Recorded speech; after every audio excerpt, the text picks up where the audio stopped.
therefore is the political science. So any fair idea कि what political science is? Political science का मतलब क्या है? कौन, anyone who can just unmute his or her mic and tell me कि what political science actually is, और आपको fair understanding क्या है subject की? Anyone?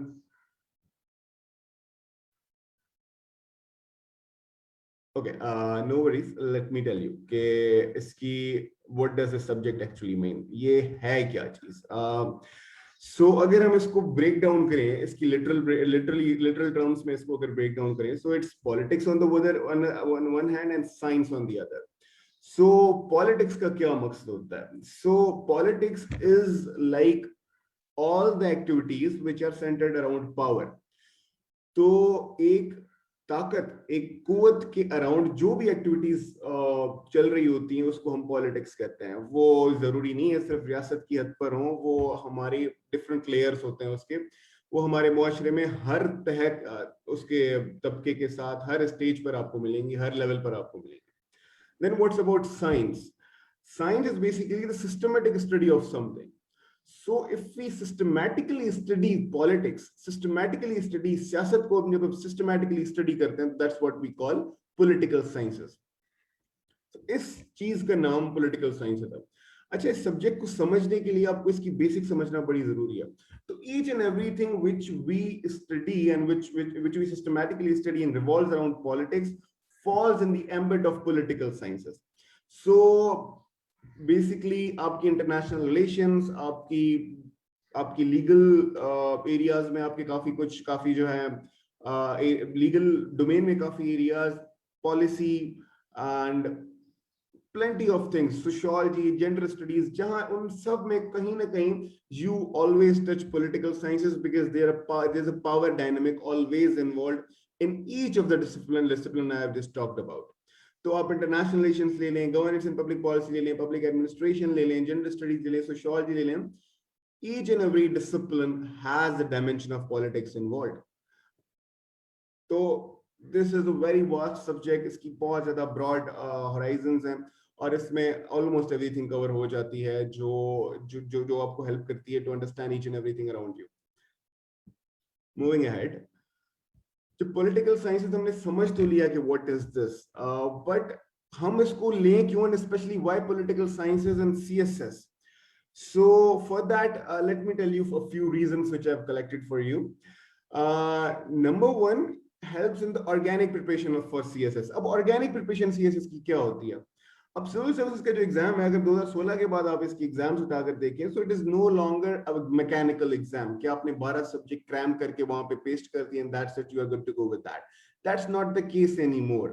Now what you have to do is you have to build a holistic understanding of each and everything to ace the exam. Otherwise सिर्फ mechanical तैयारी से, सिर्फ guide book से, सिर्फ स्लाइड से things are not going to work, because the question papers अब 2020 का अगर एग्जाम उठा के देखें, 2021 was fairly easy, but 2020 का अगर आप एग्जाम उठा के देखें, 2019 का अगर आप एग्जाम्स उठा के देखें, तो you would see how they are requiring that a student must have had a holistic understanding of each and everything before clearing CSS, before appearing CSS, let alone clearing.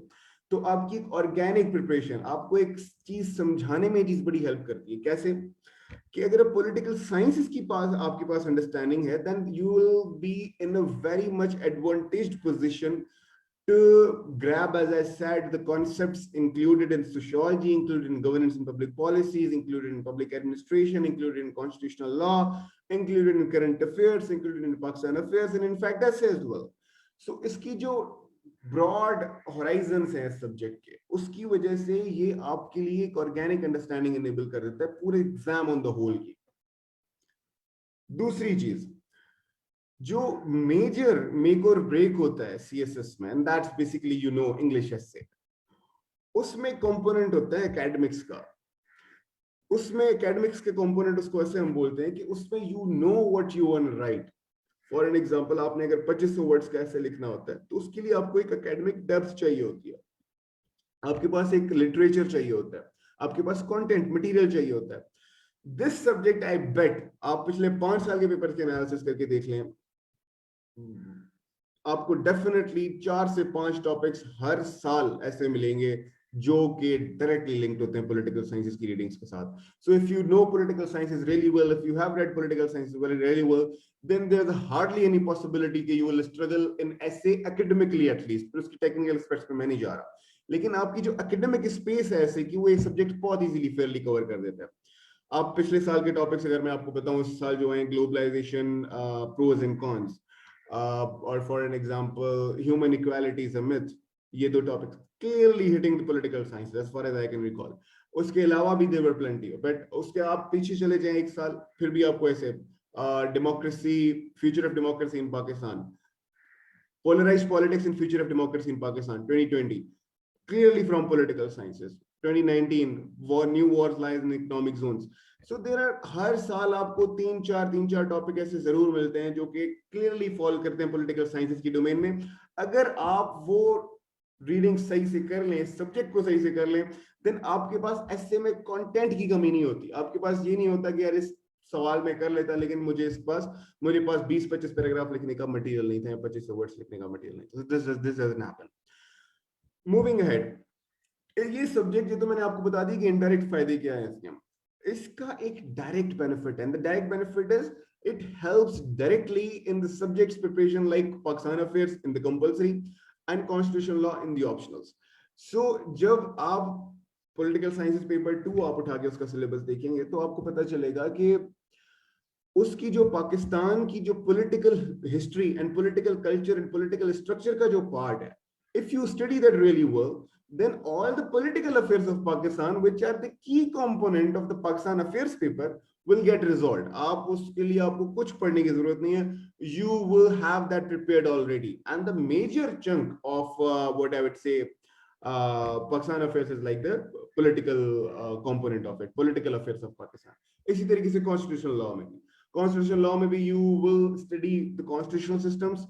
In political science you study political systems, so these two also overlap a lot. उसकी बस एक अपनी legal dimension extra cover करनी होती है, that's it. So there are plenty of reasons that one should go for this subject, and अगर आपको थोड़ा सा भी इसमें interest है, then definitely political sciences is the place you should be going for. Moving ahead, अच्छा ये हमारा था basic introduction. आपको मैं बताते चलूं कि हम इसकी तरफ how would we proceed forward with the course. तो मैंने जिस तरीके से इसको प्लान किया हुआ है कि we will have 12 to 13 lectures initially, just for one political science paper, political science part 1, and 12 to 13 lectures for political science part 2, paper 2.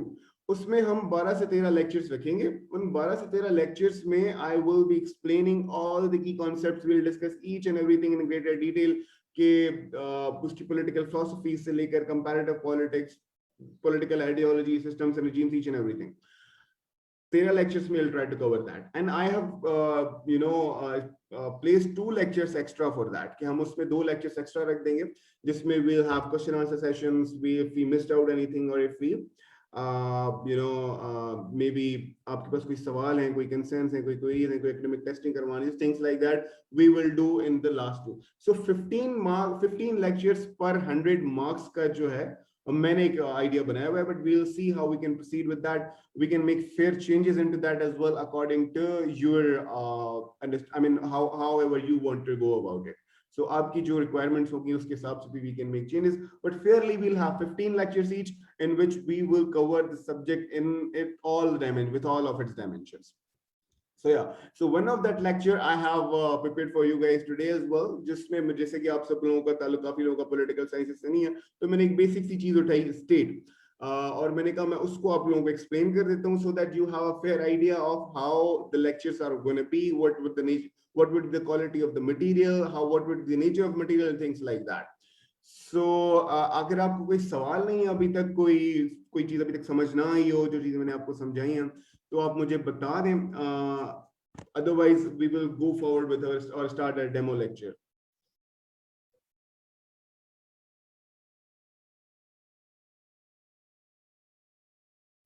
No question at all. I mean, if you don't have any question, if you have any question, just unmute your mic and shoot it. I'll be more than happy to answer it.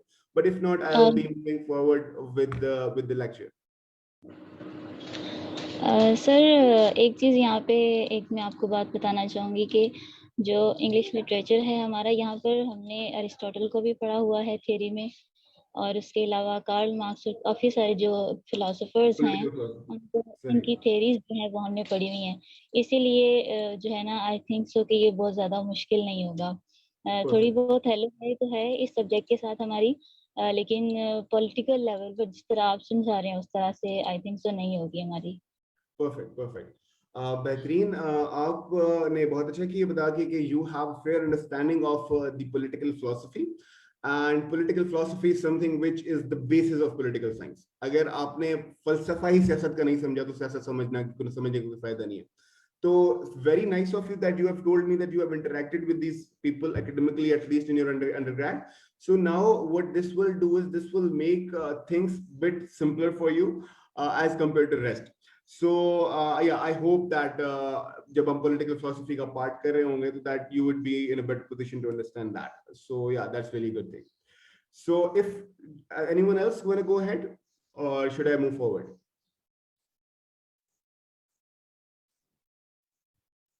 Okay, so let's move forward. So state, रियासत के बारे में आज हम थोड़ा सा पढ़ लेते हैं।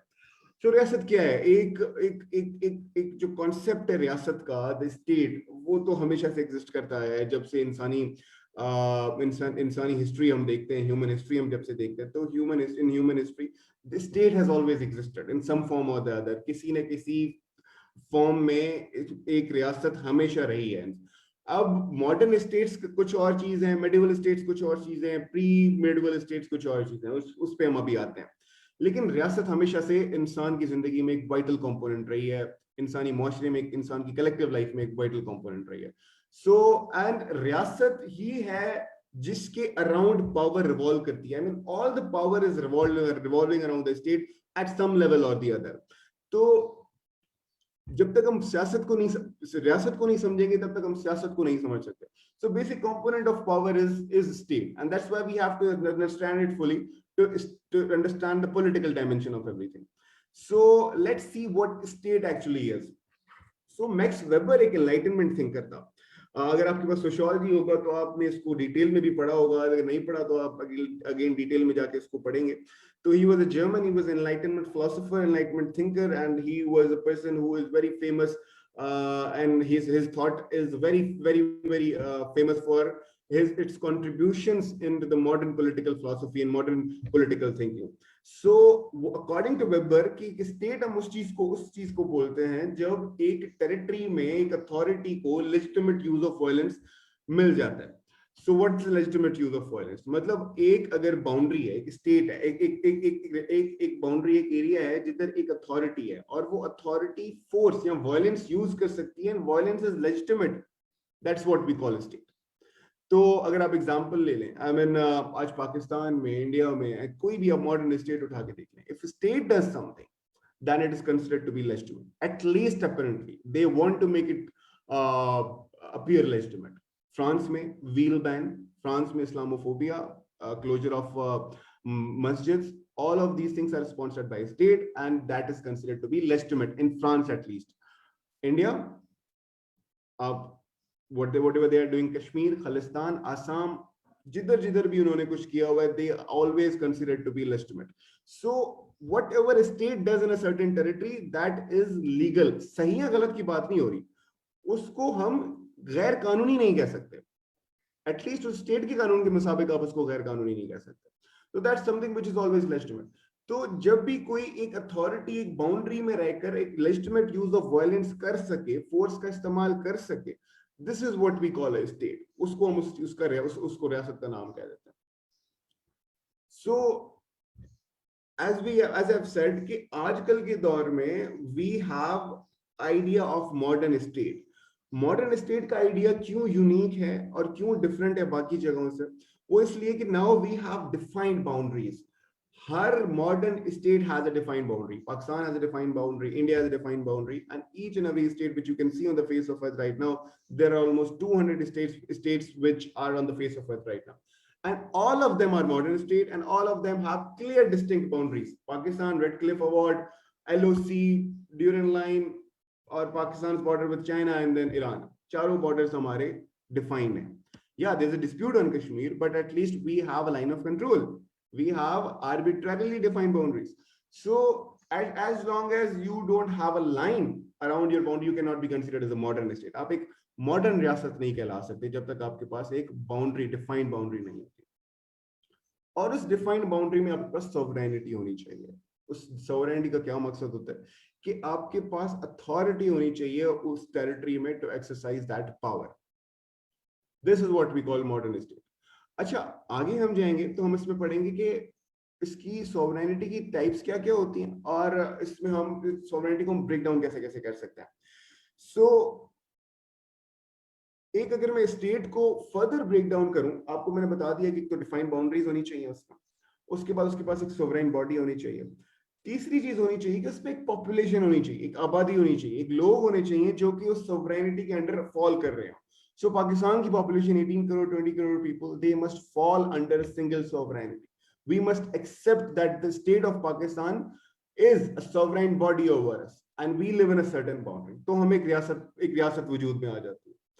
So these three things are very necessary according to Weber, at least for a state to be created. अच्छा, ये तो था इसकी philosophical dimension कि एक philosopher आपको बता रहा है कि रियासत क्या होती है. लेकिन अगर इसकी मैं legal dimension पर बात करूं, there is a difference between falsafa and कानून, philosophy and legalities. तो philosophically state is this, but what is state legally? कानूनन रियासत हम किसे कहते हैं? So 1933 में after World War I, there was a Montevideo Convention in which it was decided by all the major powers of that time that what should be considered as a state. एक objective criteria क्या होता है? Because see, philosophy is never objective, it's never concrete, it is always debatable. There could be a person, there could be me, there could be you who would once again start disagreeing with Weber and say यार population नहीं, population का consensus होना with the government is also a requirement. So obviously it is very arbitrary, it's always debatable. But legal dimension जो होती है, that's objective. वो बिल्कुल objective होती है, उसमें subjectivity कोई नहीं होती, उसमें arbitrary randomness कोई नहीं होती. तो let's see what the legal criteria of this is. So उसमें Montevideo Convention जो 1933 में हुई है, इसमें we have 4 parameters to judge. Number 1, permanent population. Number 2, a defined territory. Number 3, effective government.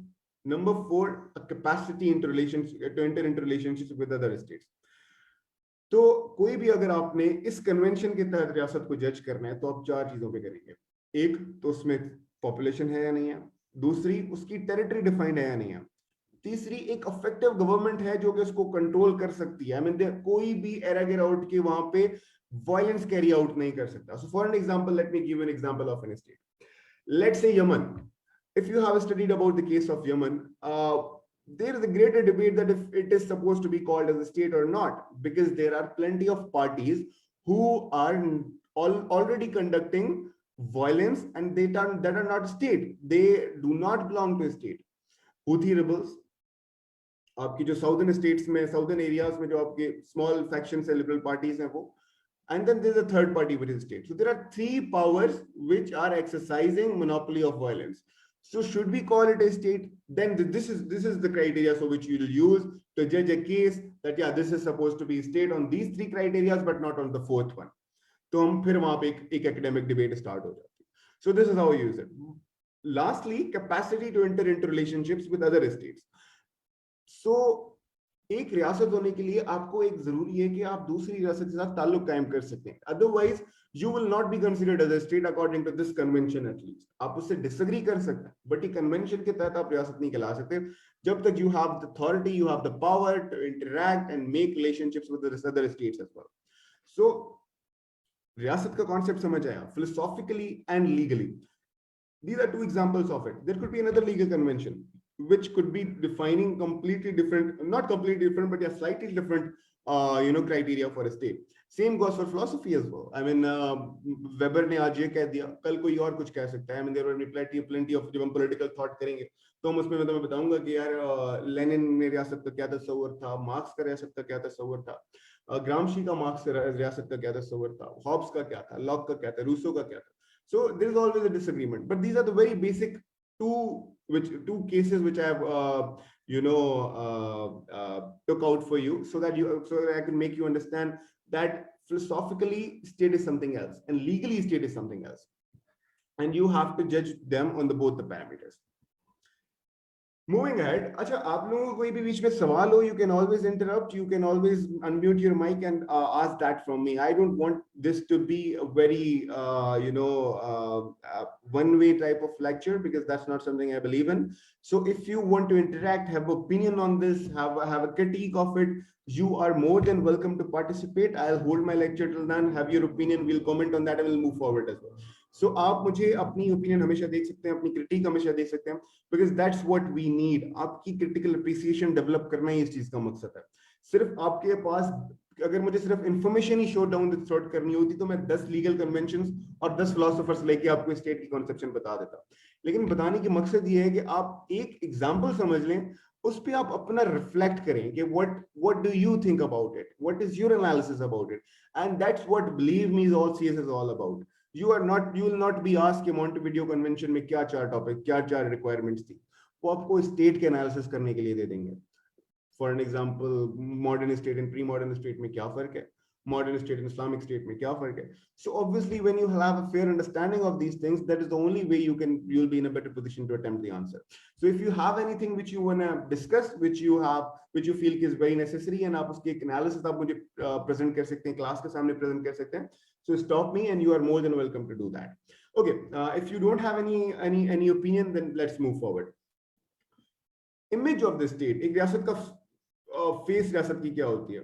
So as मैंने बताया कि it derives history from modern state in Europe. आज जो हमारे पास रियासतें हैं वो सब कुछ यूरोप से बनी. आपको मैं थोड़ी सी, ये फिलोसफी, ये कॉन्सेप्ट समझने के लिए थोड़ा सा आपको हिस्टोरिकल बैकग्राउंड होना जरूरी है, तो मैं थोड़ा सा फास्टली आपको बता देता हूँ. देखिए हुआ क्या, हुआ ये कि Europe was all about medieval times में about wars, about warlords, about feudalism, about imperialism and things like that. Prussian Empire, Austro-Hungarian Empire, and Roman Empire, they have always had deadliest wars with each other. आप अगर उनकी history उठा के देखें तो even जो आप हमारी हिस्ट्री भी उठाकर देखें तो इनकी जंगें यहाँ तक भी पहुंच गई थी. इवन जो colonial time we have had in our area of the world, that was also contested between the French Empire and Britain Empire, and to some extent German Empire as well. So they were always fighting with each other and hungry for the power, and they were always deadliest enemies of each other. उसके बाद हुआ क्या कि there came a French Revolution. मैं बिल्कुल मोटे-मोटे बता रहा हूँ events. There's no, I know it's very superficial, but just to make you understand, क्योंकि history की class में. Then what happened was कि there came an uprising. पहले American Revolution आता है, फिर French Revolution आता है. People started revolting against their traditional kings and monarchs.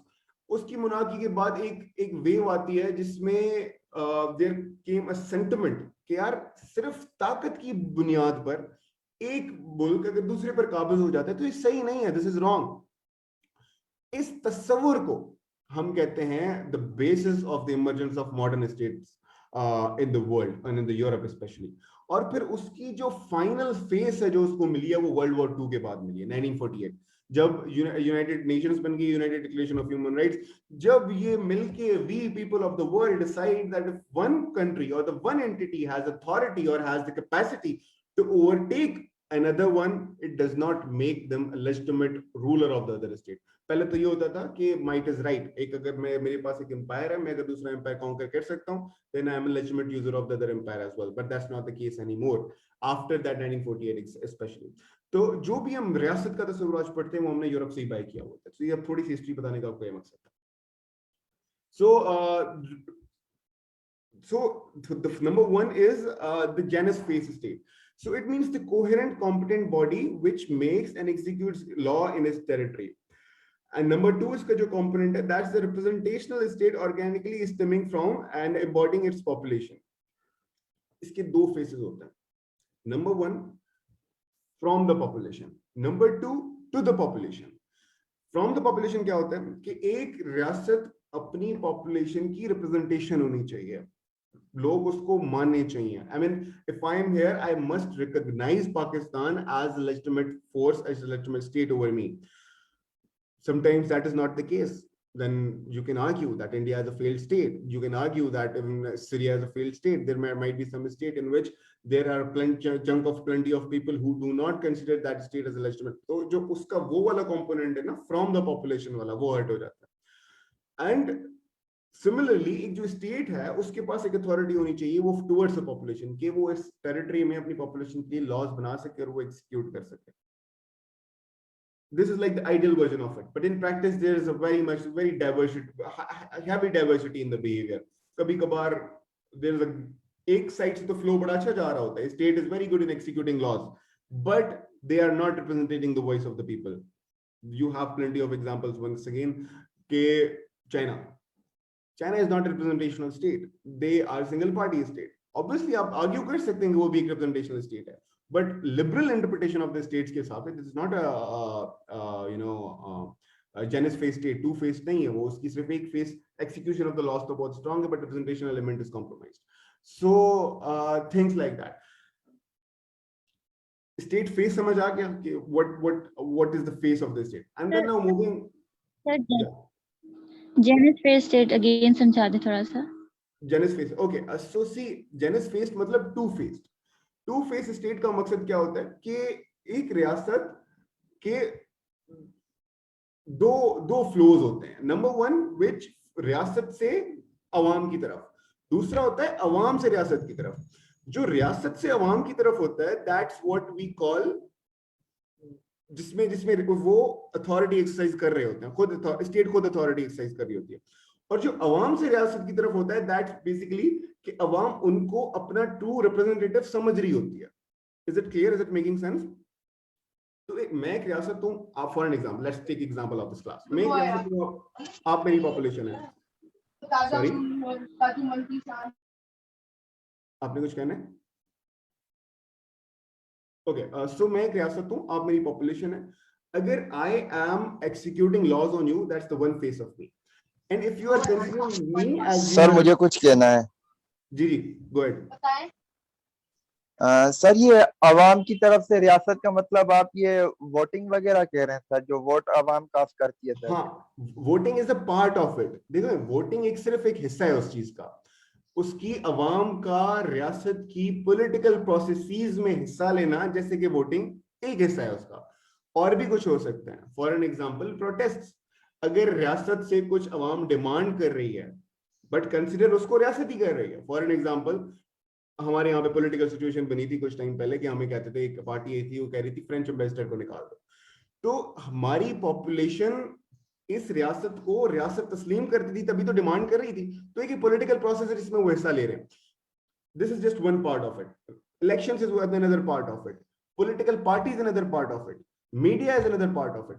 तो जो भी पॉलिटिकल प्रोसेस है उसमें अगर अवाम पार्टिसिपेट कर रही है, this is basically the second phase.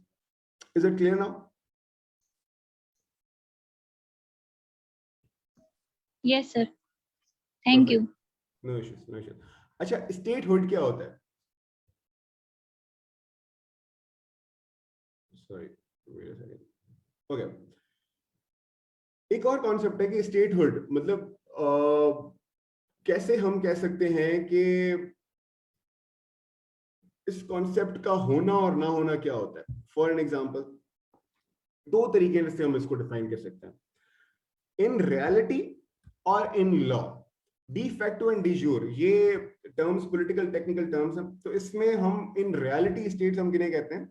जो कि स्टेट हो लेकिन उनको लीगल रिकॉग्निशन ना हो. फॉर एन एग्जांपल, मैं आर्ग्यू कर सकता हूं कि चाइना का किसी ने केस पढ़ा है, China and People's Republic of China, PRC, and Taiwan. So Taiwan claims that they are real China, and अभी जो चाइना है, People's Republic of China, they claim that they are real China. तो जो दो states हैं जो कि खुद को चाइना क्लेम करती हैं, तो in law there is just one China, but in reality both of them are. So जो लीगल रिकॉग्निशन है वो तो एक के ही पास है, बट जो अथॉरिटेटिव कंट्रोल है वो दोनों सर्टेन एरियाज में, तिब्बत का तो बहुत कम है, लेकिन वो बोथ ऑफ देम क्लेम कि they are the real state. So what does this mean? This means कि दो अलग अलग चीजें हैं. एक तो रियासत का एक्चुअली होना और दूसरा उस रियासत को रिकॉग्निशन होना. तो फॉर एन एग्जांपल, इसराइल है, Israel is not legally recognised by us as a state, but इसको क्या ये स्टेट नहीं रहती है? बिल्कुल ऐसा नहीं है, वो डी फैक्टो स्टेट जरूर है, इन रियलिटी स्टेट जरूर है। लीगली एक कंट्री उसको रिकॉग्नाइज नहीं करता, that's something else, that's not this doesn't make him कि वो स्टेट है ही नहीं। तो स्टेट को जज करने के दो कंपोनेंट्स होते हैं, स्टेटहुड को जज करने के दो कंपोनेंट होते हैं, कि वो रियलिटी में है या नहीं है और वो लॉ में है या नहीं है। तो दो चीजें होती हैं, आप लीगली रजिस्टर्ड स्टेट है या नहीं और लॉ में है या नहीं। तो बहुत सारे ऐसे आपको एग्जांपल्स मिलेंगे जिसमें काफी सारी रियासतों को तस्लीम नहीं करती। मैंने आपको पाकिस्तान और इसराइल का एक केस बता दिया। सो इस पैरामीटर्स पे कि हमारे उनके साथ कोई आइडियोलॉजिकल कॉन्फ्रंटेशंस हैं, कोई पॉलिटिकल कॉन्फ्रंटेशंस हैं, that's a separate debate, I am not going into that, but we are not legally recognising them as a state. तो हम उसकी जो लीगल रिकॉग्निशन नहीं देते, तो this is just one part of it, compromise. और अगर मैं इसके बाकी आपको एक एग्जांपल्स दूं, तो मैंने आपके लिए यहाँ पे भी निकाली हुई थी, वो आप पढ़ भी सकते हैं कि लैटिन अमेरिका में जब डीकोलोनाइजेशन हुई तो वहां पर स्टेट्स के पास वो तो नहीं थी, डिक्लेरेटिव स्टेट तो थी वहां पे, लेकिन वो स्टेट नहीं थी, I mean de jure statehood नहीं थी, जस्ट डिक्लेरेटिव स्टेट थी, they were not real states. But Africa, after decolonization, they did not have the legal recognitions, but they were states in the real self. So these are the two case studies which you can use for the comparative analysis. Africa after decolonization, Latin America after decolonization. These two are the examples जो इस concept को बहुत ज़्यादा clearly आपको आपके लिए इस concept को बहुत clear बना देंगे। अच्छा, स्टेट बेसिकली बहुत ज्यादा है, जैसे मैं आपको बता दिया कि एक पॉलिटिकल कॉन्सेप्ट है। तो इसकी जो है ना इसमें हमेशा एक डिबेट रहती है कि आप किस चीज को स्टेट मानते हैं, किस चीज को स्टेट नहीं मानते, किस चीज को रियासत मानते हैं, किस चीज को रियासत नहीं मानते। तो पॉलिटिकल है, तो ये पॉलिटिकल एम्स के लिए यूज होती है। फॉर एन एग्जांपल, जब पाकिस्तान और बांग्लादेश अलग अलग हो गए 1971 फॉल ऑफ ढाका, तो 1971 से 1974 तक, जब तक ओआईसी नहीं होती भुट्टो के दौर में, तब तक हमने बांग्लादेश को रिकॉग्नाइज नहीं किया था। वी हैड अ क्लेम कि this is not the state, this is part of us. 1974 OIC में जब जुल्फिकार अली भुट्टो साहब ने बांग्लादेश के लिए बांग्लादेश से फेवर लेनी थी और he wanted them to be on the OIC as well, then that was the point we accepted Bangladesh as a state. तो जो एक्सेप्टेंस होती है वो हमेशा पॉलिटिकल होती है, सीधा पॉलिटिकल, सियासी होती है। तो सियासी होती है तो सियासी मकसद के लिए यूज होती है। मेरा जहां पे सियासी मकसद होगा मैं वो उस चीज को रिकॉग्नाइज करूंगा, और जहां पे नहीं हो तो हमेशा कॉन्टेस्टेड कॉन्सेप्ट होता है। तो you can always see to's and fro's in this, हमेशा एक ऑसिलेटिंग डिबेट आपको इसमें मिलती है। आप कुछ साइड पे आपको लोग मिलेंगे जो किसी चीज को एक रियासत कंसिडर कर रहे होंगे, कुछ चीज पे आपको नहीं कर रहे होंगे। तो जैसे मैंने आपको बांग्लादेश की एग्जांपल दी, 71 में आजाद होते ही उन्होंने एक्सेप्ट कर लिया था, और हमने इंडिया ने एक्सेप्ट कर लिया था, हमने नहीं किया था। सिमिलरली 1947 में चले जाएं तो अब जैसे पाकिस्तान आजाद हुआ था तो Afghanistan didn't accept us as a state, हमें वो रिकॉग्नाइज नहीं करते थे। वो ड्यूरेंट लाइन का इशू था, वो रीजंस पे मैं नहीं जा रहा, लेकिन मैं बता रहा हूँ कि पॉलिटिकल कॉन्सेप्ट है। तो जिस because it's political concept is highly contested, कि मेरा सियासी मकसद कुछ और है, my political aim is something different from yours, then obviously our views will be different from each other as well. तो फिर लेजिटिमेसी आती कहां से? लेजिटिमेसी दो फैक्टर से आती है। नंबर वन, एक एक्सटर्नल रिकॉग्निशन, जैसे मैंने आपको बताया कि बाहर की रियासतें कितना उनको रिकॉग्नाइज करती हैं, और दूसरी होती है इंटरनल एलिजेंस, के सेम वही बात है कि आपके अंदर आपकी जो पॉपुलेशन है वो आपको कितना अच्छा रिकॉग्नाइज करती है। अच्छा, ये तो हमने स्टेट को तो पढ़ लिया, मैंने आपको उसको हर किस्म की डायमेंशन समझा दी जो मैं एनालिटिकली समझा सकता था। अच्छा, अगर रियासत नहीं होती तो क्या होता है? अगर जिस बंद आप कोई मुझे कह रहा था कि हमें पॉलिटिकल फिलॉसफी थोड़ी सी पढ़ी होती, तो यहाँ पे पॉलिटिकल फिलॉसफी बड़ी रेलेवेंट है। I mean, this is something which a lot of political philosophy kicks in really hard. I mean, they make you think a lot that what if there is no state. So अगर रियासत नहीं होती तो क्या होता है? And there are, once again, there's no objective answer to this. I mean, you can believe on something more than you believe on another thing, but you cannot definitely say, yeah, this is the thing, or this is the situation would be if there would be no state. Because this is what the philosophy is. This is not something which is objective. So Hobbes, एक philosopher है, जब हम political thought करेंगे, we'll be doing it in greater detail, inshallah. But for the sake of this lecture, I copied some of his ideas. कि अगर रियासत नहीं होती तो क्या होता? Hobbes कहता है रियासत नहीं होती तो it is all against all. I mean, it would be a complete anarchy. क्योंकि a human being is highly selfish person. Just because I'm a very selfish person, if I feel that you cannot I can do whatever I can do to you, then I'll do that, because there's no state controlling on me. So it will be all against all. एक war create हो जाती है. तो उसका हल क्या होता है? स्टेट वजूद में आती है एक सोशल, ये मैं बिल्कुल सुपरफिशियली समझा रहा हूँ, हम इसको ग्रेटर डेप्थ में करेंगे जब हम पॉलिटिकल फिलॉसफी पढ़ेंगे. लेकिन ये सिर्फ आपको ये बताने का मकसद है कि रियासत ना होने का पीछे आइडिया क्या है, क्यों रियासत जरूरी है. तो सोशल कॉन्ट्रैक्ट एक चीज होती है जो आप सोशियोलॉजी में भी पढ़ेंगे. तो हॉब्स कहते हैं कि यार एक सोशल कॉन्ट्रैक्ट होता है between me and state, between population and state. हम स्टेट को कहते हैं कि हम आपकी ताबेदारी करेंगे, we will follow you. In return what you have to do is you will have to secure us. मुझे फॉर एन एग्जांपल शफीक या कोई भी आप में से आके रात को जब मैं सो रहा हूं, he cannot attack me, he cannot attack my property, he cannot attack my children. I can move freely and feel secure about it. So this is what the social contract does, and state makes that possible. तो इससे क्या मसला हल हो जाता है? Is the problem solved? कि हमने अगर उसको स्टेट को हमने वो दे दी, अथॉरिटी दे दी, और हमने उसकी जो what I would say we did what we are supposed to do. We are obliging the state, and state is providing us the security. Problem solved? Yeah, problem solved, but partially. State can provide us security from each other. मुझे आपसे, आपको मुझसे तो secure उसने कर दिया, लेकिन हमें स्टेट से किसने सिक्योर किया है? Anything? I mean, I can bet that पिछले 100 सालों में, और उठा के देखें वर्ल्ड वॉर 2 के बाद, बदतर से बदतर वायलेंस भी स्टेट ने किया है. आप रुवांडन क्राइसिस देख लें, बोस्नियन क्राइसिस देख लें, आप अफगान क्राइसिस देख लें, इराक वॉर देख लें, जितना कश्मीर में इश्यूज देख लें, आप रियासत ने जितना खून बहाया है पीपल का, the violence which रियासत has committed, the state has committed in past 100 years, I can bet no non-state actor has committed. So is it the problem is solved? It is not. The debate is still there. We are secure from each other, but who is there to secure us from the state? Yes, there is academic answer to that humanity has made progress from that point as well. And what they have done is they have formulated institutions like United Nations, who can monitor the activities of the state. But is that effective? Once again, it's very debatable. For me, it's no. It's an absolute no. For some people, it is. For you, it might be. Depends on what आपकी opinions को मैं नहीं छेड़ रहा. But at least think that एक रियासत अगर बन गई, हॉब्स ने एक आइडिया दे दिया, तो उससे मसला हल हो गया. हल हुआ, किस हद तक हुआ, आगे क्या होना चाहिए? These are the lines I want you to think upon. These are the lines which we call analysis. आपका अपना opinion, आपका अपना तज्जिया. अगर मैं अपना ओपिनियन दूं, फॉर एन एग्जांपल ये सिचुएशन मेरे सामने, मेरे क्या एनालिसिस है? For an example, I believe that Hobbes was really right, that if there is no state, then obviously we will be killing each other. Anyone who needs anything from me will just take it with the force. I will be so weak to defend it. Number 1. Number 2, so Hobbes is really correct, but what if state itself exploits me? What then?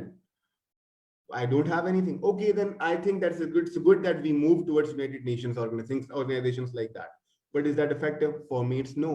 It's still the states which are carrying forward the organization like United States as well.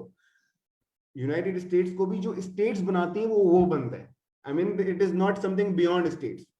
This is once again my opinion only. Now, why I believe that? I'll give you the example of COVID. यार COVID में देखो रियासतों ने क्या किया, और उस वक्त जो वर्ल्ड ऑर्गेनाइजेशंस थी उनकी क्या स्टैंडिंग थी. Donald Trump unilaterally cancelling flights from Europe.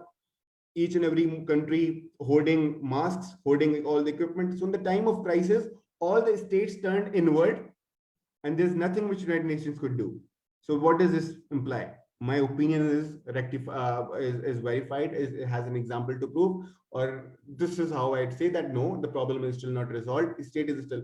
But still, I believe that ये होना चाहिए, because at least we are being exploited by a single body, that is state. Otherwise, we'll be exploited by everyone. So yeah, this is how I construct an argument. This is how you would be constructing an argument in the exam as well. So this is what I want you to do. इसी तर्ज पे ही मैंने आपके लिए lecture भी बनाया था कि मैं सिर्फ आपको चीजें याद ना कराऊं, information shove down your throat ना करूं, पॉइंट्स कनेक्ट करना सिखाऊं. रियाज एक हॉब्स ने एक बात की अगर आज से कुछ 100 साल पहले, तो आज कोविड की सिचुएशन में उसकी क्या इम्प्लीकेशंस हैं. This is how you connect. So I have made you understand that problem is not still solved. अच्छा, फिर अब जो मैंने आपको थोड़ी सी हिस्ट्री बताई थी, दिस इज बेसिकली दैट के origins of the modern state क्या है, वो किधर है, और हम उसको किस तरीके से स्टडी कर सकते हैं. तो जो मॉडर्न स्टेट जो आज के दौर में मैंने आपको बताया कि एक ऐसा तस्वुर कि अगर मैं ताकत की जोर पे आप पे काबिज हो सकता हूं, तो वो गलत है. If I have the capacity and the leverage to rule you with the force, this is not right. This is not justifiable. This is not legitimate. 1948, people of the world concluded on that point, reached up to that point, and we agreed that the force should not be determinant of the rule. This is very unjustifiable. Before that, human rationale was not capable of this of analyzing this, that force should not be the only determinant. अच्छा, तो इसकी roots हैं जो medieval Europe में. तो 13th century मैंने से आपको बताया था कि very very anarchic situation, warlords, monarchs, feudals, empires, church had the control, holy wars के नाम पे जंगे. उस टाइम पे क्रूसेड वॉर्स भी होती थी between east and west, east basically Ottoman empire. तो very very anarchic situation in Europe. But 18th century में सिचुएशन बिल्कुल बदल गई. तो मैंने आपके लिए दो मैप्स निकाल के रखे थे, मैं आपको अगर मैं दिखा दूं, wait give me just second. ये यूरोप 13th सेंचुरी में है. आप इसको अंदाजा लगा सकते हैं कि बाउंड्रीज देखें आप इसकी कितनी आर्बिट्ररीली डिफाइंड, और कितनी छोटे छोटे वॉरलॉर्ड्स, मुल्क, और दो बड़ी किंगडम्स हैं, kingdom of England, kingdom of France. But आप अगर इसको इसी मैप को 500 साल बाद 18th सेंचुरी में देखें तो आपको बहुत जमीन आसमान का फर्क नजर आएगा. और ये फर्क क्यों आया? Now there is stable borders, big instable borders. ये फर्क क्यों आया? लेट मी टेल यू क्यों आया. इसमें बाद में आता. अच्छा, from war to relative peace. तो वॉर टू रिलेटिव पीस में हुआ क्या कि जब 1648 में सेंट्रल यूरोप में 30 साल तक जंग चली है, 1618 से 1648. So it was a time of, there was not just one war, there were plenty of wars going on every front.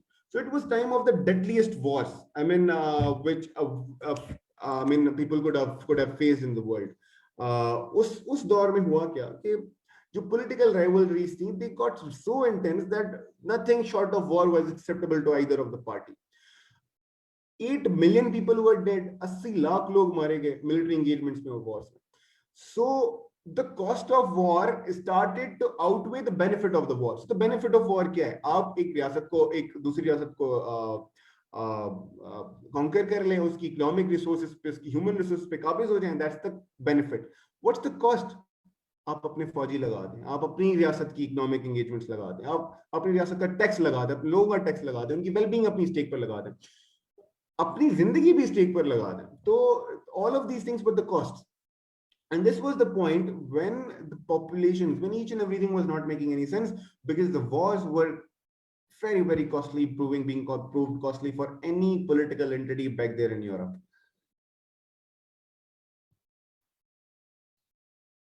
उसके बाद एक इवेंट होता है जिसको हम कहते हैं treaty of Westphalia. Treaty of Westphalia में होता है ये कि 1684 में इन्होंने डिसाइड किया, इनको अकल आ गई, the people who call them really civilized people and who colonized us for like 150 years were this. And just आपको मैं बता रहा हूँ कि इनकी अपनी हरकतें क्या थी back then. And this is how they realized that this is not working for us anymore.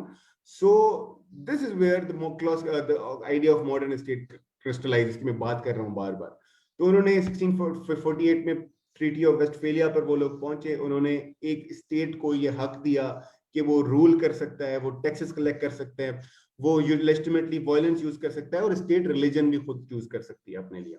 तो ये चीजें स्टेट अपने लिए करेगी, बाहर की स्टेट आके उसके लिए नहीं कर सकती. This was the rule for them. But what they did with us, what they did in this part of the world, South Asia, कोई किसी से छुपा हुआ नहीं है. वो जब हम colonialism पे क्लास करेंगे तो मैं आपको समझा दूंगा कि अपने लिए क्या रूल्स बना रहे थे और यहाँ पे लोग क्या कर रहे थे. This was a world of difference between the two. So इन्होंने एक दूसरे को recognition of the boundaries they the, give it the privileges. Now you rule there, we rule here, and things like that. And relative peace आया, एक काम आई, एक जंगों में एक सुकून आया. There was a time when things could move ahead. So this is where the state formation begin in Europe. अच्छा, ये कोई खत्म नहीं हो गया, इन्होंने ये सुधर नहीं गया इसके बाद. I'm extremely sorry, but when I teach politics, that's something very close to my heart. So, and especially Europe, and after what I mean after the colonial times. So so pardon if I take you a bit into the history as well, because I believe that that's something which is very important for you to understand as well. So this is not the end of it. This is not the part of the topic we are doing, but let me just tell you in the bits and pieces. This is not the end of it. What happened after that? They kept fighting the wars. World War II is an example. World War I is an example. They kept fighting with each other till the mid of the 20th century. After that, when the destruction became so heavy that there could, I mean, the one step beyond that would have been end of the entire Europe. That was the point where they realized, yeah, this is something which we must quit on. And then the hard power translated into the soft power. फिर एक cold war, एक अलग ही सियासत का बिल्कुल नजरिया ही बदल गया. सियासत की जो फैब्रिक है दुनियाई सियासत का, वो बिल्कुल चेंज हो गया.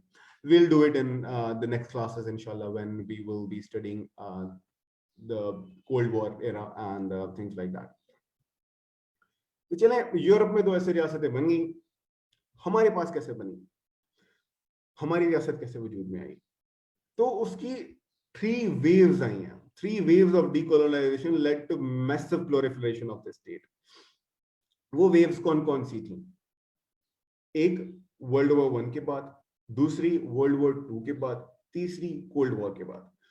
तो हम अगर अपनी भी रियासत देखें, हमारी रियासत कब बनी? वर्ल्ड वॉर 2 के बाद.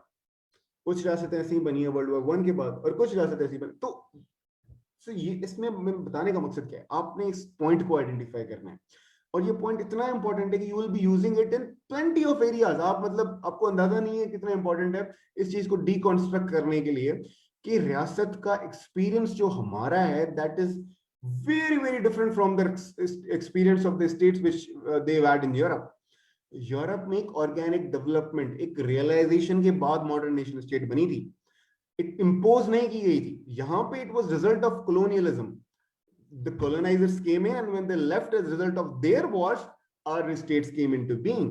So when someone says to you, and in the Pakistani society is very common, we often hear Europe kahan pahunch gaya, hum kahan pahunch gaye. So this is where the root is. Tell them that the history is different, their experience of the states is different. They organically developed into a state, into the states formation, whatever they are having right now. But we were imposed something. जब आप खुद से, for an example, आप गाड़ी drive करते हैं, आपको एक लेसन्स मिलते हैं, आपको एक फिजिक होती है, आपकी एक हाइट बनती है, आप फिर उसके बाद आपको एक ट्रेनर असाइन होता है, एक ऑर्गेनिक डेवलपमेंट होती है. आप फिर गाड़ी ड्राइव करके फिर आप लाइसेंस टेस्ट के लिए अप्लाई करते हैं, then you are a licence driver. On the other hand, I am driving your car, it's your car, but I am driving it, and I am making you sit beside me, and you are incapable of driving it. But at some point in time, I just feel like I should be leaving and make you the driver. You have no experience, no organic experience of how to drive the car. Obviously, you will crash it. Obviously, you will crash it plenty of times, and that is one of the reasons behind the underdevelopment of the third world. तो अगर आप कोई बोलता है ना कि यार हमारे यहाँ पे तो बड़े मसले हैं, वहाँ पे तो सब कुछ आसान है, उसको बताएंगे यार यहाँ पे हमारा एक्सपीरियंस भी देखें और उनके एक्सपीरियंस देखें, हम किस रिजल्ट में आए वजूद में है, और वो किस रिजल्ट में वजूद में है, किसके रिजल्ट में वजूद में.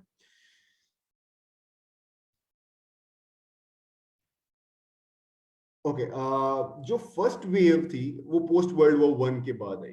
तो जब पोस्ट वर्ल्ड वॉर 1 जब एंड हुई है, तो कौन कौन सी वर्ल्ड वॉर 1 के रिजल्ट का एंड का रिजल्ट आपको अगर मैं मोटा सा बता दूं, Ottoman empire got defeated.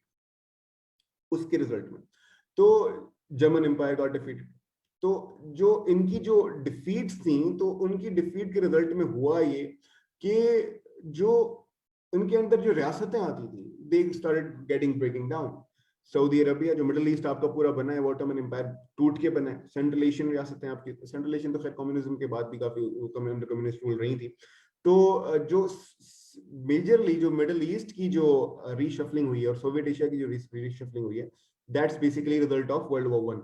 In fact the Soviet Union, emergence of Soviet Union is a modern state. It is also a result of World War 1. World war 1 में बोल्शेविक रिवॉल्यूशन आया था, वर्ल्ड वॉर 1 की वजह से बोल्शेविक रिवॉल्यूशन आया था, जिसमें proletariats overthrown the tsar family, और फिर वो रशियन एम्पायर से यूएसएसआर सोवियत यूनियन बन गया था। तो सोवियत यूनियन उसके रिजल्ट में, this is what we call the first wave after world war one, which in which the modern nation states created. देन आती है second world war. Second world war के बाद भी काफी स्टेट्स बनी है। सेकेंड वर्ल्ड वॉर के बाद हमारे अपना एग्जांपल है, मतलब Pakistan itself got independence after second world war. तो सेकेंड वर्ल्ड वॉर में हुआ ये, जो कॉलोनियलिज्म था ना, उसने अनफोल्ड करना शुरू कर दिया दुनिया से खुद को। क्यों? क्योंकि वो लड़के उनकी हालत इतनी बुरी हो गई थी कि वो सस्टेन ही नहीं कर सकते थे कॉलोनीज, और it was inevitable for them to stay और to keep ruling, so they had to leave eventually. तो उसकी वजह से they pulled off the fold of the era of colonialism started to unfold, और उसकी वजह से कुछ रियासतें वजूद में आई। So this is what we call the second wave of post World War 20th century। अब ये वो सारे मैं दुनिया के एरियाज बता रहा हूँ जहाँ पे ऑर्गेनिक डेवलपमेंट नहीं हुई है, जहाँ पे लोगों को आजादियां मिली हैं, उसके रिजल्ट में उन्होंने कहा कि हमारे वहां पे भी वही है, चूंकि तो हम आपके लिए भी मॉडर्न नेशन स्टेट्स क्रिएट करके चले जाते हैं। This is what they did, and this is how our modern state nations were formed। तो अब इसमें हुआ क्या? ये होने से जब अब colonial ruler जब यहाँ से गया, I mean when English rulers left from here, or not here, let's say anywhere, let's not be specific about it। So when they left from here, what they did was they left neo-colonial elite into the power। Examples इस चीज में नहीं दे रहा आपको, because this is once again a civil services exam, तो मैं आपको उसकी एग्जाम्पल्स नहीं दे रहा, लेकिन द कॉन्सेप्ट यही है कि आपने जब कॉलोनियल रूल रिप्लेस हुआ तो एक न्यू कॉलोनियल रूल इमर्ज हुआ। वो एक इंटरमीडिएट बॉडी थी जो कि पॉपुलेशन एंड कॉलोनियल मास्टर्स के बीच में आ गई। वो थे तो natives, but they ruled on the parameters of the colonial rule. हर चीज सेम रही, टैक्स एक्सट्रैक्शन सेम रही, स्टेटस को सेम रहा, living condition of the people same रही, each and everything remained the same। Moving ahead, तो इसकी वजह से lot of the weaker states came into being। तो जो रियासतें आपको इस दौर के बाद मिलेंगी वो सारी कमजोर रियासतें। आप अफ्रीका में उठा के देख लें, एशिया में उठा के देख लें, you will have fairer idea of weak states क्यों है वहां पर। वो आपको मैं नीचे मैप में भी दिखा दूंगा। उसके बाद आ जाती है थर्ड वेव, जो कोल्ड वॉर के बाद। अब कोल्ड वॉर क्या हुआ? जब वर्ल्ड वॉर 2 खत्म हुई तो दो आइडियोलॉजिकल वॉर फ्रंट्स खुल गए, आइडियोलॉजिकल कम्युनिज्म वर्सेस कैपिटलिज्म। वो हम जब कोल्ड वॉर की क्लास आएगी उसमें डिटेल में करेंगे, अब इसमें डिटेल में जाने की कोई जरूरत नहीं है। लेकिन उसके बाद क्या हुआ? कोल्ड वॉर एंड हुई, Soviet union lost the war. Soviet union जब वॉर हार गया तो वो जो उसके अंडर जो रियासतें आती थी वो सारी टूट गई, डिसइंटीग्रेट हो गई। उसमें central Asia, Kazakhstan, Azerbaijan, Turkmenistan, जो भी ये बीच में रियासत है ना सेंट्रल एशिया में, they were the part of Soviet union, और उनकी इमर्जेंस हुई आफ्टर कोल्ड वॉर। तो कोल्ड वॉर के बाद, अच्छा कोल्ड वॉर के बाद जब ये टूटती हैं रियासतें तो होता ये है कि it was a two war between two camps, communism versus capitalism. तो जब कम्युनिज्म कोलैप्स हो गया तो capitalism and liberalism, new liberal ideologies हम जिसको आजकल कहते हैं, वो they got open front. I mean they had no resistance in front of them and they swept across the world. 1990s के बाद new liberal ideology, I know थोड़ा सा मुश्किल हो सकता है न्यू लिबरल आइडियोलॉजी अभी जो मैं बोल रहा हूँ आपके लिए समझना, लेकिन ये हम वंस अगेन कह रहा हूँ, जो भी मैं जार्गन यूज कर रहा हूँ, हम बाद में सब डिटेल में करेंगे पॉलिटिकल आइडियोलॉजीज में लिबरलिज्म की, न्यू लिबरलिज्म होता क्या। तो जो न्यू लिबरल आइडियोलॉजीज हैं, they swept the world. I mean they पूरी दुनिया में जब उनको कोई रेजिस्टेंस मिली नहीं तो दे वर लाइक, आई मीन एक जब अनचैलेंज्ड पावर होती है दुनिया में, हाइपर पावर जिसको हम कहते हैं इंटरनेशनल रिलेशंस की टर्म में, United States became that and they started sweeping all the world. तो हमें पूरी दुनिया में उसमें हमें स्टेट्स में एनजीओस, स्टेट्स का रोल कम होता हुआ, इंटरनेशनल ऑर्गेनाइजेशंस एंड एनजीओस की ऑर्गेनाइजेशंस का रोल बढ़ता हुआ नजर आया था। So things like that happened after world war, after cold war. अच्छा, this is what the brief history of is, के वहां पे रियासतें कैसे बनी और हमारे पास रियासतें कैसे बनी, किन किन फेजेस में बनी। अच्छा, उसके बाद आ जाते हैं, या Shafiq, you have any question? It seems your hand is raised, can you unmute and ask? Yes sir, मेरा ये सवाल था कि सर ये थर्ड वेव जो आप बता रहे हैं सर, ये कोल्ड एरा के बाद। तो जितनी भी रियासत सब डिसइंटीग्रेट हुई, जैसे सोवियत यूनियन, यूगोस्लाविया, तो सर ये सारी जो कम्युनिस्ट उसमें वो थी ब्लॉक में, यही क्यों डिसइंटीग्रेट हुई सर? अच्छा, मैं बता देता हूँ। देखो, वॉर, कोल्ड वॉर थी क्या? कोल्ड वॉर ये थी। अब देखो, थोड़ा इसको ना समझने के लिए तो थोड़ा पीछे जाना पड़ेगा। अब जंगें हो रही हैं। I mean world war two was legacy. What is legacy of world war two? Legacy of world war two is nuclearisation. आपकी जो वर्ल्ड वॉर टू खत्म हुई है, उसमें एक न्यूक्लियर अटैक के रिजल्ट में खत्म हुई है ना। जापान में हिरोशिमा नागासाकी पर एक अटैक उन्होंने किया, उसके बाद the world got its come back, यार अब हम और जंगे नहीं लड़ सकते। अच्छा, नाउ इंटरनेशनल रिलेशंस अगर आप में से किसी ने पढ़ा हो तो उसमें आपने पढ़ा होगा बैलेंस ऑफ पावर। तो जैसे ही वर्ल्ड वॉर टू खत्म होती है तो एक बैलेंस ऑफ पावर मेंटेन हो जाता है। जो जो न्यूक्लियर लेवरेज यूनाइटेड स्टेट्स के पास थी, वही न्यूक्लियर लेवरेज होती है सोवियत यूनियन के पास। Both of them have nuclear weapons now. तो जब दोनों के पास न्यूक्लियर वेपन्स है तो बैलेंस ऑफ पावर क्रिएट करता है। अब जंग यूं सामने नहीं लड़ सकते वो, ठीक है? अब जंग सामने लड़ेंगे, that would be the end of the world, literally end of the world. There is nothing beyond that. आप एक न्यूक्लियर वॉर अफोर्ड नहीं कर सकते। तो जब सामने सामने जंग नहीं हो सकती तो जंग कैसे होगी? जंग बैकयार्ड्स में होती है। फिर Vietnam, Afghanistan, Cuban missile crisis, even Egypt, even South Asia as well. मतलब हर जगह पे उन्होंने जंगें लड़ी। अफगानिस्तान में जंग हुई, वियतनाम में जंग हुई, जस्ट एक दूसरे को कमजोर करने के लिए। लेकिन वो सामने जंग नहीं लड़ सकते थे, कॉन्फ्रंटेशन नहीं हो सकती थी।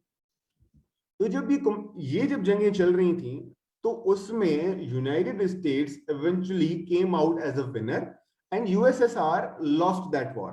दे कुड नॉट सस्टेन। जब उनको पीछे से उनकी, जब फॉर एग्जांपल स्ट्रेट वॉर तो नहीं थी, बट जो वो प्रॉक्सी वॉर्स लड़ रहे थे, फॉर एग्जांपल अफगानिस्तान की वॉर उनको इतनी कॉस्टली पड़ गई कि at the end of the day they had to disintegrate. Afghanistan is not the only reason, by the way, just one of them. तो जब वो डिसइंटीग्रेट हो गया तो अब उनका कंट्रोल तो नहीं रहा। मतलब जब उनकी जो रियासतें उनके अंडर आती थी उस पर उनका कोई कंट्रोल ही नहीं रहा। तो अब वो रियासतें, जाहिर सी बात, उन्होंने आजाद होना है, because the authority which can not control them any more. तो what they are gonna do? तो जो कम्युनिस्ट फ्लैग के नीचे जो जो रियासतें थी, प्रॉक्सी वॉर्स के रिजल्ट में जो कम्युनिस्ट पूरा ब्लॉक टूट गया, वो सस्टेन नहीं कर सका। उसके रिजल्ट में जो जो रियासतें बनी थी वो सारी आजाद हो गई और वो कम्युनिस्ट फ्लैग के अंडर आती थी। बट जैसे ये खत्म हुआ, कोल्ड वॉर खत्म हुआ, तो फिर वो कम्युनिस्ट रियासतें नहीं थी। They were not the communist states, they once again became the mixed states, जिसमें कैपिटलिस्ट कम्युनिस्ट इकोनॉमी दोनों ही थी। इवन रशिया इटसेल्फ, आज अगर आप रशिया को देखें, it is not a communist state, it is mixed state. I mean welfare state खुद को कहते हैं, लेकिन इट्स अ मिक्स्ड स्टेट। वहां पे कैपिटलिस्ट इकोनॉमी मिलती है आपको, प्राइवेट प्रॉपर्टी मिलती है, वहां पे हर चीज आपको मिलती है जो कि एक लिबरल मुल्क में आपको मिलेगी। तो इज इट मेकिंग सेंस कि वो कम्युनिस्ट रियासतें क्यों टूटी? क्योंकि जंग वो हारे थे ना। जंग हारे थे तो उसके ऊपर जो कंट्रोल थी वो मेंटेन नहीं हो सका। That's why they collapsed. Once again, this is very superficial answer, I understand, but I cannot go into the greater depth of it as this is not a history class. Yeah, Salima, go ahead.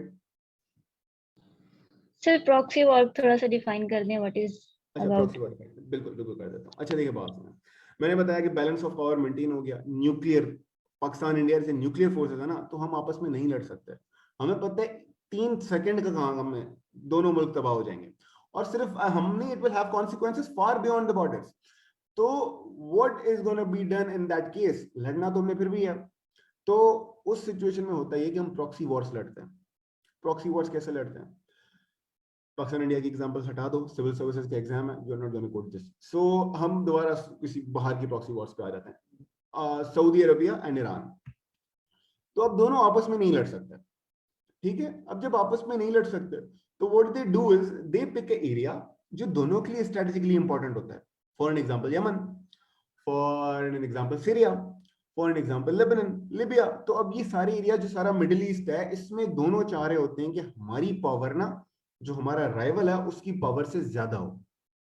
उसमें ये क्या करते हैं, जब दो parties बन जाती हैं, जैसे फॉर एन एग्जांपल सीरिया में, तो जो रूलर पार्टी है उसको एक मुल्क सपोर्ट करता है, और जो रिबेल पार्टी होती है उसको दूसरा मुल्क सपोर्ट करता है। तो जो सीरिया की फॉर एन एग्जांपल दूं, जो उसमें जो रूलिंग पार्टी है Bashar al Assad, that is being supported by Iran, और जो उसमें जो रिबेल पार्टी है जो कि रिबेलियन कर रही है, that is being supported bye Saudi Arabia, kingdom of Saudi Arabia. तो आप देखो, अब दोनों आपस में नहीं लड़ रहे, लेकिन एक तीसरा मुल्क है जिधर वो दोनों अलग अलग पार्टीज को सपोर्ट करके आपस में लड़ रहे हैं। Is it making sense?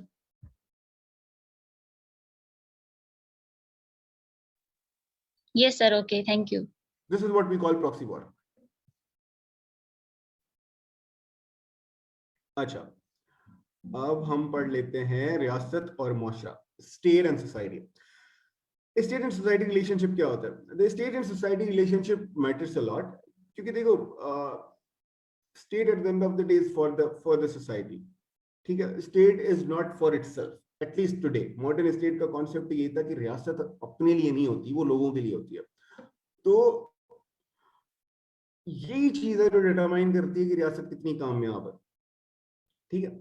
आप अगर रियासत मुआशरे के लिए नहीं, अपने लिए नहीं है, अपने लिए है, then this is not something which we call a successful state. This is what we call a weak state, a failed state. और weak states होती क्या है? Let me tell you that. Willingly or so, in the recent years, increasing idea of weak, failed, collapsed states which fail to live up to the image. तो जो एक perfect ideas of state हम पढ़ के आए हुए हैं कि वो रिप्रेजेंटेशनल होनी चाहिए, उसके पास ये लीगल रिकॉग्निशन होनी चाहिए, उसके पास इंटरनेशनल रिकॉग्निशन होनी चाहिए, नेशनल रिकॉग्निशन होनी चाहिए, तो वो जब पैरामीटर्स मीट नहीं हो रहे होते तो हम उनको वीक स्टेट्स कहते हैं, ठीक है? तो उसका फिर पैरामीटर है वीक। वीक के बाद वो स्टेट आती है जिसमें फेल हो जाते हैं, फेल के बाद स्टेट आती है जिसमें वो कोलैप्स कर जाती है, कोलैप्स कर जाती है तो वो एनार्किक सिचुएशन बन जाती है, state is no longer there. तो ये एक रिपोर्ट है फ्रेजाइल स्टेट्स इंडेक्स 2018 के हिसाब से।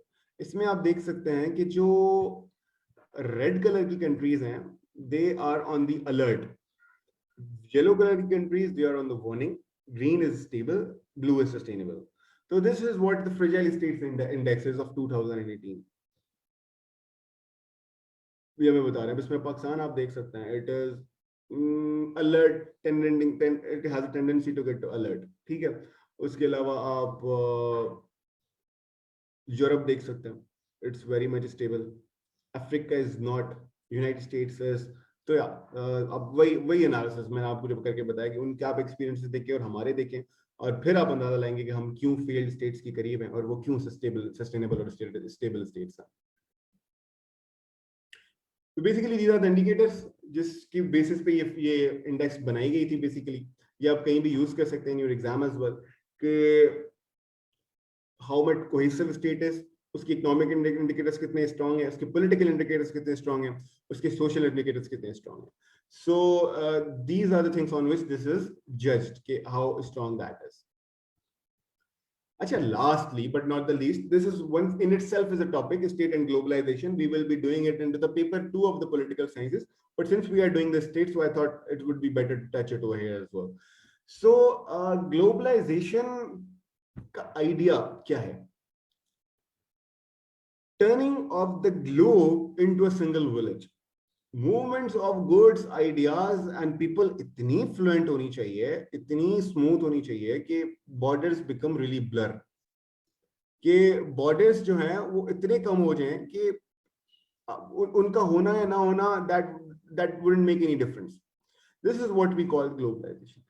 अच्छा, ये ग्लोबलाइजेशन बड़ा इंपॉर्टेंट है, आपको इसको बहुत अच्छी तरह से करना होगा। ये स्टेट के साथ उसकी रिलेशनशिप भी बड़ी इंपॉर्टेंट है, specially in the wake of Covid. तो अब इस ग्लोबलाइजेशन के बाद आर्ग्यूमेंट्स क्या डेवलप होती हैं कि आर्ग्यूमेंट्स ये डेवलप होती हैं कि यार जब when it's era of globalisation so states are no longer relevant. Why is that said so? because there have emerged plenty of organizations who tend to supersede the authority of the states. For an example, European Union. You can see in European Union that states are no longer the primary decision maker of the processes. The decisions are made on the European level.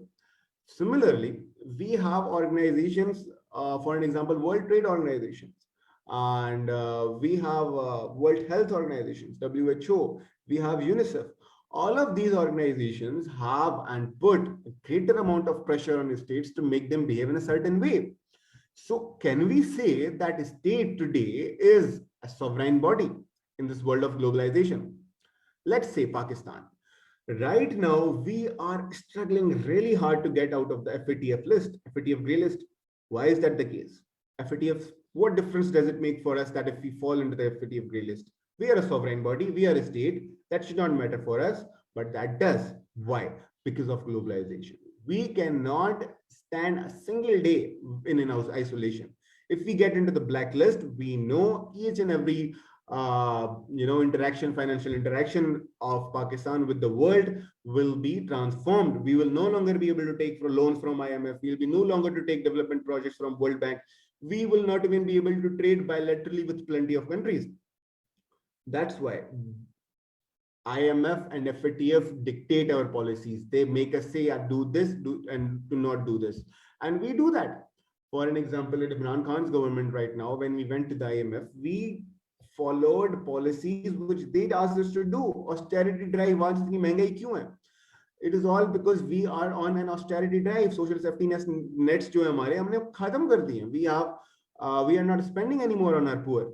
That is the requirement of IMF. That is the requirement of a globalizational organizations, global organizations. So can we say that the role of a state is eroding? The role of a state is no longer there. It is a question. And but on the other side of it, let me tell you the other side of it. The globalization itself is nothing. Globalization is the what states make out of it. After Cold War, United States needed something to assert its hegemony on the rest of the globe. Because see, the era of the hard power was over. You cannot come in, invade a land and conquer it for on your own. This is not something which we do in the modern world. Then how politics, how power is going to be exercised on the rest of the world by a superpower? That has to be through some aim, that has to be through some means, and that means were globalization. They globalized the entire world so that they could exert their hegemony onto them. They could make the borders blur, they could make the trade free flowing so that they could be the maximum beneficiary of that trade. You get what I'm saying? So the other side of it is that globalization in itself is nothing. It is what states make out of them. And similarly, whenever crises come, it's a state which act, not the global institutions. For an example, 2008 financial crisis. 2008 financial crisis, all the global organizations were handicapped.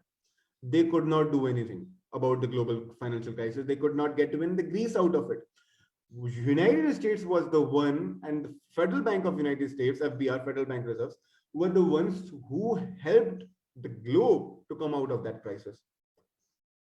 So see, it's always states making things for the globe, not the globe making things for a state, not the global organizations making things for a state.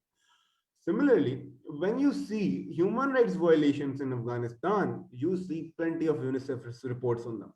You see plenty of WHO reports on them, plenty of gender-based reports on them.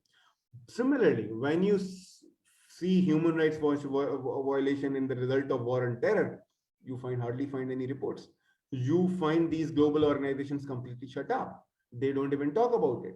They don't even talk about Guantanamo or something like that, that the prison that they had, which did cross-human violations. Rapes of Afghan women done by American army. You don't see anything. You don't even see things like that by the global organization. So yeah, this is something which I was thinking to give you as an assignment. So you have to answer this question. Is the role of a state eroding as a result of globalization? In the next class, whenever we schedule it, because this is a demo, the scheduled classes will be started after your compulsory subjects are done, I believe. So after that, we will you have to reflect on this question, that state and globe, what is the relationship between the two? What is your opinion on that? You can always search on that. But yeah, ये मुझे जरूर आप एक script में भी लिख के भेज सकते हैं, एक सवाल के फॉर्म में अटेम्प्ट कर सकते हैं, but do reflect on that. जी सलीमा, पूछ ले सवाल, आपका हैंड रेज हुआ है. Sir, we are anxiously waiting for your next demo class. Demo next तो नहीं होगा, नेक्स्ट तो हम सेशन ही स्टार्ट करेंगे इंशाल्लाह. वो आपसे कम्युनिकेट कर देंगे, हम एडमिन से मैं बात कर लूंगा, वो आपसे डेट्स कंफर्म कर दें. हम 15 लेक्चर्स इंशाल्लाह रखेंगे एक सब्जेक्ट में, 13 आपके कोर्स पर होंगे और बाकी फ्री डिस्कशंस होंगी जिसमें हम analysis and past analysis and opinion building आप लोगों की करवा लेंगे. सो या आई मीन आई वुड या गो अहेड, कुछ कोई कुछ कहना चाह रहा है? या सो दिस इज इट। अगर आपको कोई सवाल है तो आप मुझसे पूछ सकते हैं। लेक्चर हमारा यहीं तक था, आज का टाइम भी हमारे पास कम है, आपको रोजा भी होगा आई बिलीव, आपको आपकी ज्यादा एनर्जी भी मैंने ले ली है, लेकिन ये कि this is what I believe was very very important, so I had to get into the details out of it. So आपको अगर कोई सवाल है तो आप पूछ लें, otherwise I will just give concluding note and then we can just finish. जी शफीक साहब। सर मेरा सवाल ये था कि सर ये पॉलिटिकल साइंस का जो पेपर 2 है सर, वो कॉन्स्टिट्यूशनल लॉ के साथ कितना ओवरलैप करता है सर? सर जी बिल्कुल करते हैं। आप देखिए दो चीजें, एक होता है कॉन्स्टिट्यूशनल सिस्टम एक मुल्क का, और एक होता है पॉलिटिकल सिस्टम एक मुल्क का। तो जो कॉन्स्टिट्यूशनल सिस्टम होता है ना, वही पॉलिटिकल सिस्टम चला रहा होता है। तो मेजरली तो एक ही चीज है, लेकिन कॉन्स्टिट्यूशनल लॉ में आपको थोड़ा सा एक्स्ट्रा जाना पड़ेगा। मैं आप ऐसा तो नहीं कह सकता कि आप पॉलिटिकल साइंस पढ़ लें कॉन्स्टिट्यूशनल लॉ आपका पूरा पूरा हो जाएगा, ऐसा नहीं होता।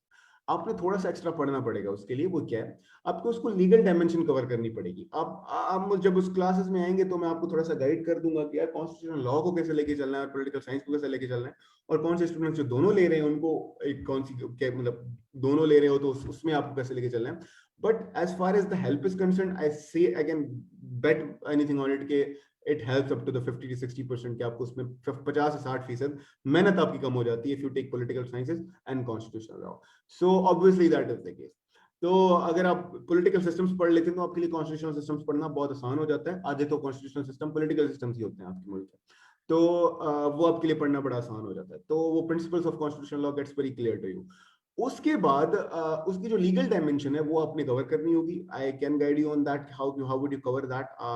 आपने उसकी लीगल डॉक्यूमेंटेशन कैसे पढ़नी है।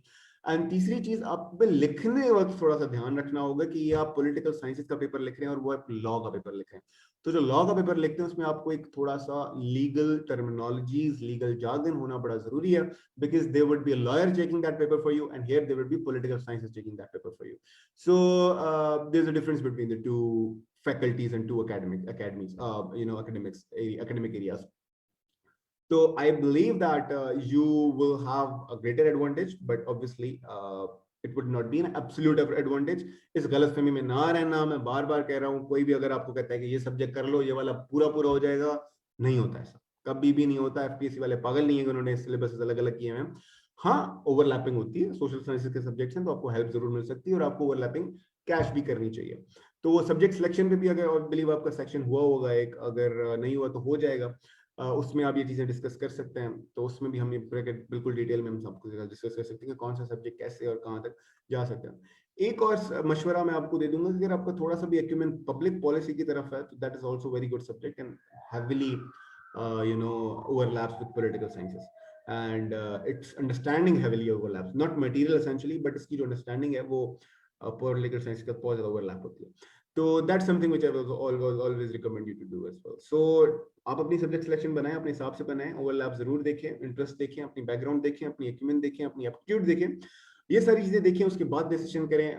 एकेडमी में हमारे पास इसके लिए एक्सपर्ट्स हैं, वो आपको गाइड कर देंगे, मुझसे आप पूछ सकते हैं, मैं अपनी कैपेसिटी में इतना वो गाइड कर दूंगा। So yeah, we are always open to help you people, and that's what we are here for. And that's what the purpose of all this is. In this testing times, I know, I mean, it is very difficult for you people to go into the physical academies and have the quality education, and especially when it comes to CSS. So it is very difficult, I believe, and that's the reason we are here. I mean, to give you an accessible, वो financially भी accessible हो, आपके लिए कुछ इतना महंगा भी ना हो, और स्पेशली एक्सेसिबल हो, आपके घर में आपको मिल जाए। तो ये एक विजन था जिसकी बेसिस पे आई शरियार भाई and all we decided to start this.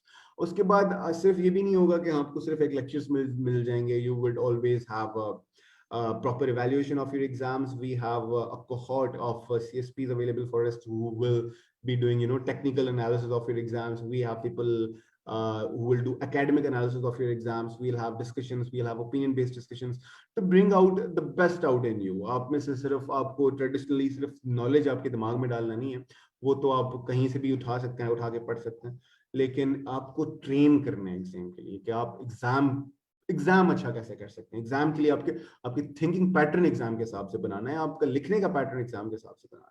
So this is what we are here for, कि हम उसी क्वालिटी एजुकेशन को रेप्लिकेट कर सकें फिजिकल में जो होता है ऑनलाइन, और एक ऐसी चीज दे सकें जो कि रेयरली किसी को मिल सकती है. I mean as far as the dynamics, current study dynamics, specially in the scene of Covid are concerned.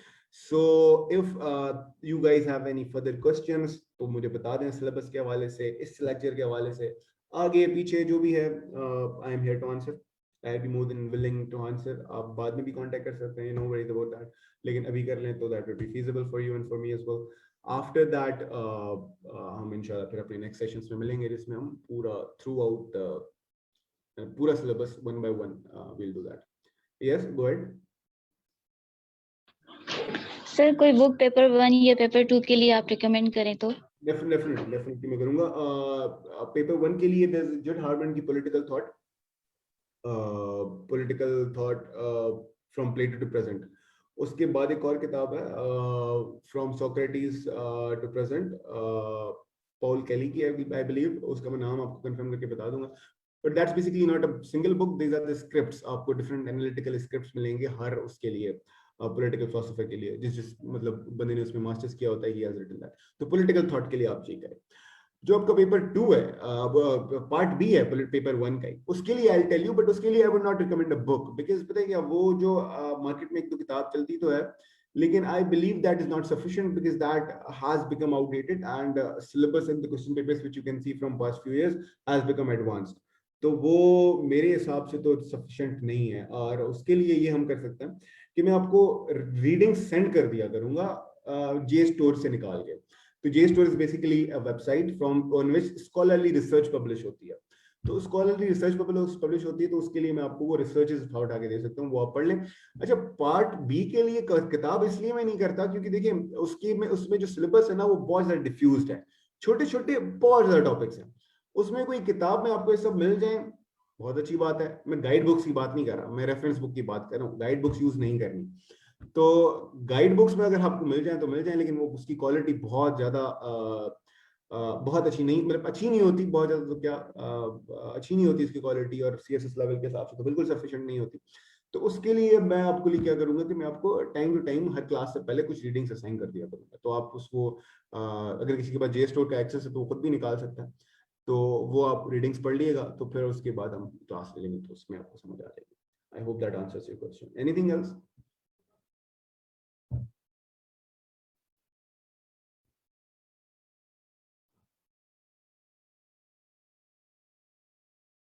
I guess no. So let's just call it a day. That's all we have had. We have for now, and we will inshallah be meeting in our next session. Yeah. So have a good day, guys, and take care of yourself.